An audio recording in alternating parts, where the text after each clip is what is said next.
আসসালামু আলাইকুম। প্রিয় দর্শক, সবাই কেমন আছেন? আশা করি অনেক ভালো আছেন। আমি আজকে আপনাদের সামনে ভিডিও নিয়ে হাজির হয়েছি। বাংলাদেশ সেনাবাহিনীতে সারাদিনে কি কি করানো হয়।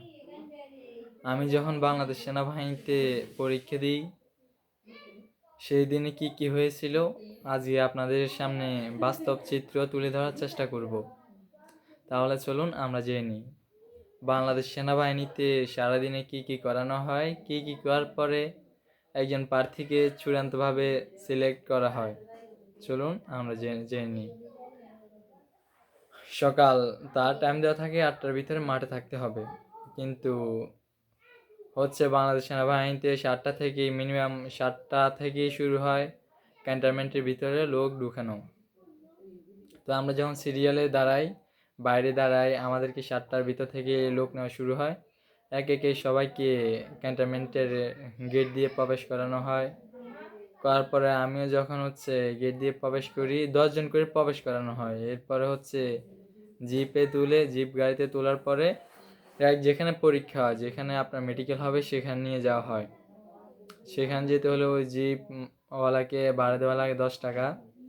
এক একজন 10 টাকা করে ভাড়া দেওয়া লাগে। যারা এক্সাম দিবেন অবশ্যই 10 টাকা বাংটি টাকা রাখবেন। যাওয়ার পরে সবাই বসবেন, একটা বড় রুমে নিয়ে যাবে। আমি মাঠ করি চট্টগ্রাম বাজিত ক্যান্টনমেন্টে। ওই মাঠের অভিজ্ঞতাটাই আপনাদেরকে বলতেছি। তো সবাই বসবেন, বসার পরে একজন অফিসার আসবে, বলবে যে জামা কাপড় খুলে ফেলার জন্য। সবাই জামা কাপড় খুলে ফেলার পরে সবাই সামনে রাখি, যার যার সামনে সে তার জামা কাপড়গুলো রাখে। এরপরে সবাই সিরিয়াল ধরে নাস্তা দিবে। নাস্তা দেওয়ার জন্য সিরিয়াল ধরে নাস্তা দিতে লাগে 250 টাকা। সবাই সিরিয়াল ধরে এক একে ওইখানে নাস্তা নিয়ে আসি, আবার যার যার স্থানে সবাই বসে পড়ে। এরপরে জেলা ভাগ করে, কোন জেলার কি আছে সবাই আলাদা আলাদা বসে, আলাদা লাইনে থাকে। এরপর এক এক জেলা করে মেডিকেল করে, যারা বাদ যায় তাদেরকে বসে রাখে। তো আমাদের সময়, আমরা ফেনী জেলার, আমাদের সময় সবাই যায়, এক এক করে সবাই বাদ যায়, আর যারা টিকে তাদেরকে আলাদা করে একটা চেয়ারে বসানো হয়। এরপরে শুরুতেই প্রাথমিক মেডিকেল। যারা প্রাথমিকে সিলেক্ট হয় তাদেরকে আলাদা চেয়ারে বসে, আর যারা বাদ পড়ে তাদেরকে অন্য পাশে নিচে বসায়। তো আমাদেরকে, আমরা যারা প্রাথমিকে টিকছি তারা চেয়ারে বসার পরে কিছু কাগজ দেয়। ওইখান থেকে একজন অফিসার আসি, বলে কাগজগুলো কীভাবে পূরণ করতে হবে। আমরা ওই অফিসারের মতামত নিয়েই, যে দিক নির্দেশনা দিচ্ছে ওই দিক নির্দেশনা অনুযায়ী ওই ফর্মগুলো পূরণ করি। এরপরে যাদের প্রাথমিক মেডিকেল কার্যক্রম শেষ হওয়ার পরে চোখ পরীক্ষা। এরপরে আমাদেরকে বাইরে নিয়ে যায়, প্রায় 12 মিটার দূর থেকে অক্ষরগুলো বলতে হয়। চোখ পরীক্ষার পরে যারা বেশি, ম্যাক্সিমামই চোখ পরীক্ষাতে বাদ পড়ে না, যার লাক খারাপ, ভাগ্য ভালো না, সেই বাদ পড়ে চোখ পরীক্ষায়। তো আমাদের সময় কেউই বাদ পড়ে নাই চোখ পরীক্ষাতে। এরপর কালার বাইন্ড পরীক্ষা, ওইখানেও কেউ বাদ পড়ে নাই। এরপরে যাদের চোখ পরীক্ষা শেষ, এরপরে তো ওরা সিরিয়ালে দাঁড়ায়, তাদের হবে চূড়ান্ত মেডিকেল। তাদেরকে একটা রুমে নিয়ে যাওয়া হয় সবাইকে। এরপরে চূড়ান্ত মেডিকেল শেষে সবাইকে, যারা বাদ যায় চূড়ান্ত মেডিকেলে, খুব কম জনে বাদ যায়, যারা বাদ যায় তাদেরকে শুরুতেই যারা প্রাথমিক মেডিকেলে বাদ যায় তাদের কাছে পাঠিয়ে দেয়, ওইখানে সবাই বসে পড়ে। তো যারা চূড়ান্ত মেডিকেল থেকে, এরপরে চূড়ান্ত মেডিকেল টিকের পরে লিখিত পরীক্ষা হয়। বাংলাদেশ আর্মিতে একটা সিস্টেম যে আপনাকে কখনো লিখিত পরীক্ষা বাদ দেওয়া হবে না। আপনি প্রাথমিক আর চূড়ান্ত মেডিকেল টিকলে আপনাকে কখনো বাদ দেওয়া হয় না, ঠিক আছে?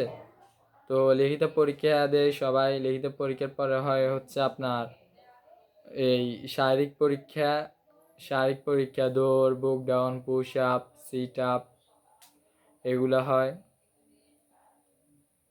এগুলা হওয়ার পরে যারা বাদ বাদ চলে যায় তাদেরকে আরেকটার দিকে খাবার দিয়ে দেয়। এরপরে এগুলা হওয়ার পরে আপনার শারীরিক পরীক্ষাটা হয়। শারীরিক পরীক্ষাতে সবাই এগুলা করার পরে হয় হচ্ছে আপনার ভাইবা। সবাইকে বলে যে ভাইবার জন্য প্রস্তুতি নাও, সবাই ফর্মাল ড্রেস যে যে ড্রেস আছে ওইগুলো ইন করে নাও আর জুতোগুলো পায়ে দাও। এরপর এক এক করে সবাই ভাইবা নিয়ে ভাইবা কোথাও একজন নেই, আবার কোথাও তিনজন নেই। ভাইবা বোর্ড 3-4টা থাকে, অনেক তাড়াতাড়ি শেষ হওয়ার জন্য। এর ভিতরে হচ্ছে যারা মেডিকেলে আউট পড়ে তাদেরকে প্রায় 5টার দিকে বাহির করে দেয় মাঠ থেকে। একজন অফিসার ক্যান্টনমেন্টের গেট দিয়ে এমপি লোক আর কি, এমপি লোককে বাইর করে দেয়, ওরা বাইরে চলে যায়। আর যারা টিকে ওরা প্রায় 10টা-12টা বেজে যায়।